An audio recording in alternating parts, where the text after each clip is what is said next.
गोपालपुर भली घटना सामना को आसिले आम सामाजिक गणमाध्यम आक्रोश करने को आग को चली आसे। बारंबार कह जाए फांसी दि जाऊ, किंतु क्या केते जन को फांसी दिज्व? आम भितर परा शह शह दुष्कर्मकारी प्रतिदिन सकाळ ठू राति जाए केते केते दुष्कर्म करती। केतेबेले किए क्या माल डाकिलाणी तो आउ केतेबेले किए को झीर देहर साइज मापिलाणी। ये सब कौन से दुष्कर्मर जो लिस्ट अच्छी से तालिका भितर आसेनी। प्रतिदिन गोटे झील जितेबाला बाहर को बाहर हजार संघर्ष करे, किंतु से दुष्कर्मकारी 100 गुण क्षतिकारक सेमानक भावना।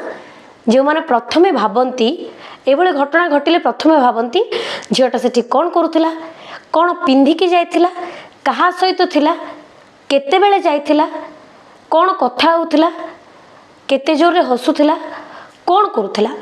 ये जो तमाम भावना रही ये गोटे दुष्कर्मकारी भावना ठू आदौ किछि कम गुणर क्षतिकारक नुह। एमाने होचंदी से जज जो माने कि मामला कोर्ट रे विचाराधीन हवा पूर्व निजे निजे विचार कर दियंती आ जज करिकी निजे निजे राय सुनी दियंती। एमानक मानसिकता 100 थर से झील सहित दुष्कर्म करे।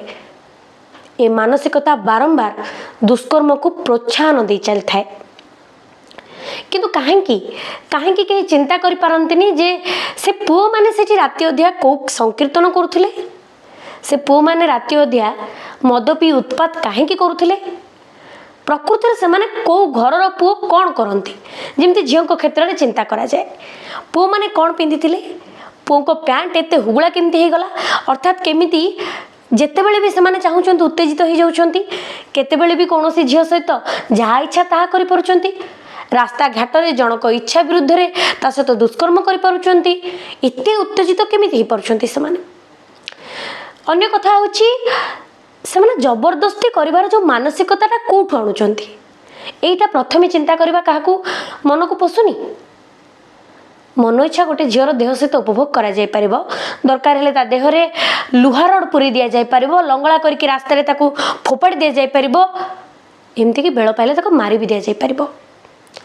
किंतु जो लोक माने बाहर बसी सामाजिक गणमाध्यम रे आक्रोश देखांती एवं से झील को निंदा करती, कौन पिंधिथिला, कौन करुथिला, केते जनक सहित थिला, जगी रखी चलवाई झीलटे बाध्य। मु कहबी एभली भावना रखुवा से समस्त लोक कौन सी दुष्कर्मकारी कम नुहंती। आ एमानक घरे झील माने आखपाखरे झील माने कदापि सुरक्षित नुहंती।